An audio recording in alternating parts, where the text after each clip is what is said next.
음주운전이 살아가면서 자주 겪는 일상적인 일이 아니다 보니 단속이 되고 나면 많이들 놀라셔서 전화를 주십니다. 가족들에게도 말하지 못해서 인터넷만 엄청 찾아보시기도 합니다. 9년이 넘는 시간 동안 오직 음주운전 구제만을 전문적으로 하고 있는 국내 유일의 대한행정사무소입니다. 빠른 정보가 필요하신 분들은 바로 통화 가능하십니다. 윤창호법이 개정된 이후 음주운전 기준이 되는 알코올 농도가 바뀌었습니다. 기존 0.05%, 0.01% 미만이 정지 수치였던 것이 0.03%, 0.08% 미만, 즉 맥주 작은 캔 1 와인 한 잔, 소주 한 잔 정도만 마셔도 성인 기준 65kg 정도면 처벌이 내려지는 음주 수치가 나옵니다. 그 후 올해 4월 4일에 도로교통법 일부 개정이 있었습니다.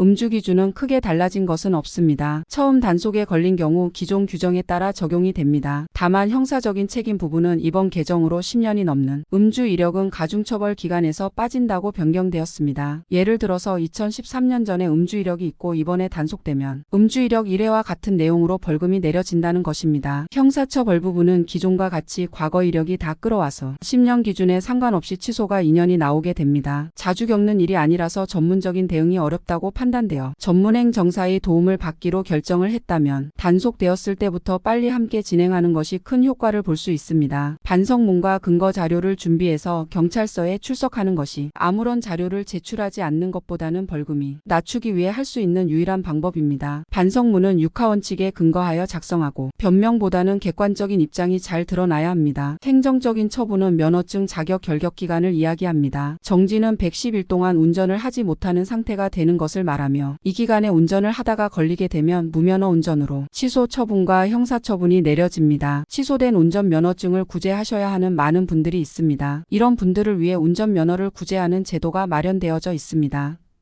지방경찰청에서 접수심의를 진행하는 이의신청제기가 있습니다. 매우 특이한 사항이 아니고서는 인용되기 어려운 제도입니다. 행정심판의 경우 세 가지 중에서는 인용률이 가장 높으며 보편적으로 접수하는 구제심의입니다. 세종시의 중앙행정심판위원회라는 기관이며 서울에서 제주도까지 전국의 구제심판이 이 한 곳에서 진행됩니다.